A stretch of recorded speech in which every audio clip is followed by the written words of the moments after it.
माननीय सभापति जी, भारतीय रेल भारत की सोशली, इकोनॉमिकली, कल्चरली सभी को जोड़ने की एक सूत्रधार है और लाइफलाइन है।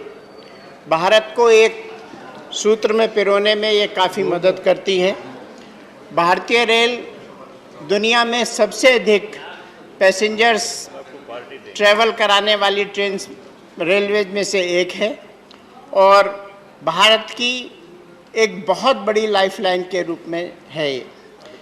माननीय सभापति जी, माननीय प्रधानमंत्री श्री नरेंद्र मोदी जी ने जब देश को स्वच्छता अभियान शुरू किया तो उस समय भारतीय रेलवे ने भी उसमें बहुत बड़ा अपना योगदान दिया और भारतीय रेल ने भारत की जो ट्रेन के नीचे पटरियों पर मल पड़ा रहता था उसको दूर करने के लिए ग्रीन टॉयलेट्स का निर्माण करना आरंभ किया, जिससे बहुत गंदगी दूर हुई है।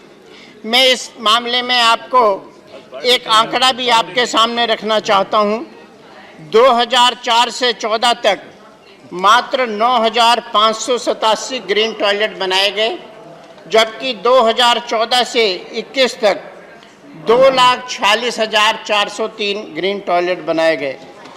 माननीय सभापति जी, माननीय प्रधानमंत्री जी और माननीय रेल मंत्री जी के नेतृत्व में रेलवे लाइन में बहुत बड़ी रेलवे लाइनों का इलेक्ट्रिफिकेशन किया गया, बहुत सारी लाइनों को डबल किया गया और सेफ्टी के लिए जो भी प्रिकॉशंस हो सकते थे वो सब लिए गए और उसी के तहत बहुत सारी नई ट्रेनें आरंभ की गई, जिसमें वंदे भारत ट्रेन, तेजस ट्रेन, उदय ट्रेन सभी हाई स्पीड ट्रेन्स हैं।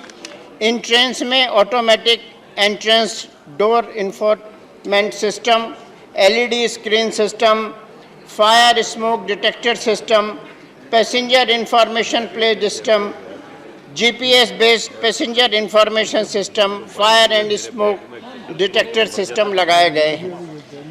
माननीय सभापति जी, भारतीय रेल ने कोरोना काल में भी लोगों की जान बचाने के लिए बहुत बड़ा काम किया है। जब देश में ऑक्सीजन की कमी हो रही थी, फास्ट ट्रेन, स्पीड ट्रेन चलाकर लोगों को ऑक्सीजन उपलब्ध कराने का काम किया है। इन सब चीज़ों के साथ साथ रेलवे ने अपनी पंक्चुअलिटी बहुत बढ़ाई है। आपको पहले ध्यान होगा कि रेलवे में जब जाते थे तो पता लगता था कि ट्रेन बहुत लेट है। पंक्चुअलिटी ऑफ ट्रेन्स 94.17% हुआ है, जिसके लिए मैं माननीय रेल मंत्री जी को बहुत बहुत बधाई देना चाहता हूँ। रेलवे में सेंट्रलाइज्ड ट्रैफिक कंट्रोल सिस्टम लागू किया गया है, जो कि ट्रैफिक प्लानिंग और रियल टाइम ट्रैफिक प्लानिंग बेहतर करता है।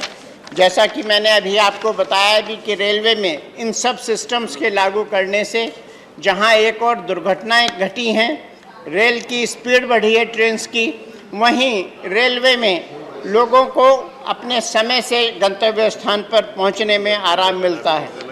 हम सब जानते हैं इस समय रेलवे केवल पैसेंजर्स के ढोने का काम ही नहीं करता, माल ढोने का भी काम करता है। और पहले अक्सर शिकायत आती थी कि जब रेलवे पार्सल पे हम सामान देने जाते हैं उसमें चोरी हो जाती है, तो रेलवे के उन पैसेंजर्स के लिए जो कि अपना माल रेलवे के थ्रू ढोने का काम कराते हैं, सीसीटीवी कैमरेज लगाए गए हैं और इसके साथ साथ 63 रेलवे स्टेशनों का सौंदर्यीकरण कराया गया है। और जैसा कि अभी मेरे पूर्व वक्ताओं ने भी कहा कि रेलवे की भूमि का सदुपयोग किया जाए, उन प्लान्स पे भी रेलवे बहुत सघनता से काम कर रहा है। आप जानते हैं कि बहुत सारे लोग अपने ऑफिस जाने के लिए डेली रेलवे का उपयोग करते हैं और बड़ी संख्या में स्पेशली जो मेट्रो सिटीज़ हैं वहाँ पे लोग काम करते हैं, अपना सीजनल टिकट बनाते हैं। बहुत सारी चीज़ों के बढ़ने के बावजूद भी रेलवे ने अपने जो रेलवे सीजन टिकट है उसमें कोई बढ़ोतरी नहीं की है, उसकी वृद्धि नहीं की है और वो अभी भी उन्हीं दरों पे लोगों को मिल रहा है। रेलवे ने जहां बहुत सारी नई ट्रेन चलाई हैं, पुरानी ट्रेनों की फ्रीक्वेंसी भी बढ़ाई है। रेलवे द्वारा बहुत सारी लग्जरी ट्रेन का भी संचालन किया। डॉक्टर अग्रवाल, एक मिनट रुक जाइए, अभी 6 बजा है। If the house agrees we can take some little more time because you have the special mentions also. Is there sense of the house to extend for some time? At least for once we should sit down. Lok Sabha is sitting till 9, 10. Yes, the sense of the house is to go beyond 6. Dr. Agarwal.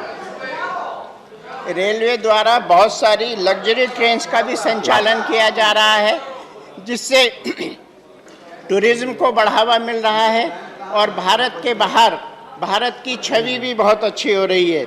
Maharaja express train विश्व की सर्वोत्तम luxury train में से एक है।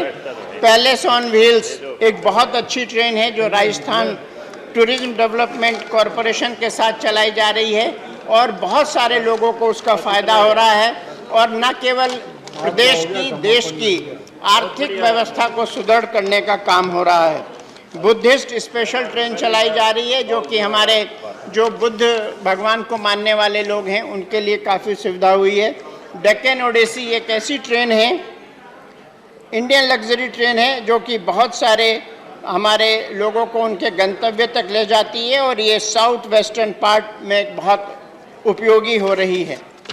महोदय, इन सब के साथ साथ पैसेंजर रिजर्वेशन सिस्टम्स लगभग 3,274 लोकेशंस पे 3,274 लोकेशंस पे चलाए गए हैं जो कि लगभग 3,000 ट्रेन्स को डील करते हैं। ऑटोमेटिक टिकट वेंडिंग मशीन्स लगाई जा रही हैं ताकि लोगों को उसका फ़ायदा मिले। Online and mobile ticketing system लगाया जा रहा है ताकि लोगों को बहुत इसका फ़ायदा मिले। ई टिकटिंग सिस्टम भी शुरू किया गया है जिससे लोगों को सुविधा मिलती है। और मैं एक चीज़ और आपसे बताना चाहता हूं महोदय, रेलवे क्रॉसिंग्स जो कि पहले लोग क्रॉस करते थे दुर्घटना के शिकार हो जाते थे, धीरे धीरे रेलवे उसको समाप्त करके वहाँ रेलवे ओवरब्रिज बना रहा है। रेलवे यात्रियों को सुविधा देने के उद्देश्य से पब्लिक प्राइवेट पार्टनरशिप में कंप्यूटराइज्ड PRS कम UTS टर्मिनल्स आरंभ किए जा रहे हैं जिससे लोगों को बहुत फ़ायदा हो रहा है। महोदय, रेलवे द्वारा फ्रेट ऑपरेशंस पे बहुत बड़ा काम किया जा रहा है।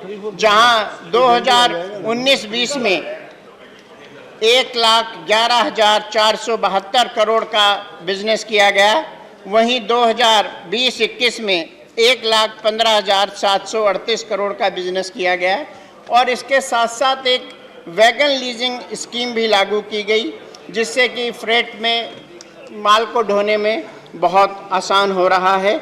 महोदय, इसके साथ साथ इंडियन रेलवे ने एनर्जी के क्षेत्र में भी काम किया है, क्लीन एनर्जी देने का काम किया है।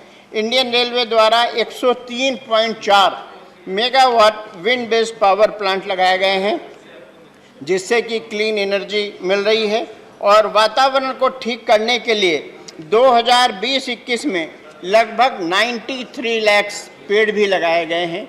तो रेलवे ने जो ये काम किया है ये सराहनीय है। मैं माननीय रेल मंत्री जी को, माननीय प्रधानमंत्री के निर्देशन में जो काम कर रहे हैं, देश को एकता में पिरोने का काम कर रहे हैं, एकता अखंडता के लिए रेलवे काम कर रही है, इसके लिए बहुत बहुत बधाई देता हूं और मैं उम्मीद करता हूं कि आने वाले समय में इस बजट के माध्यम से रेल यात्रियों को बेहतर सुविधा देगी और देश के लिए जो एक हम इकोनॉमिकली $5 ट्रिलियन की इकोनॉमी की बात करते हैं उसमें भी सहयोग करेगी।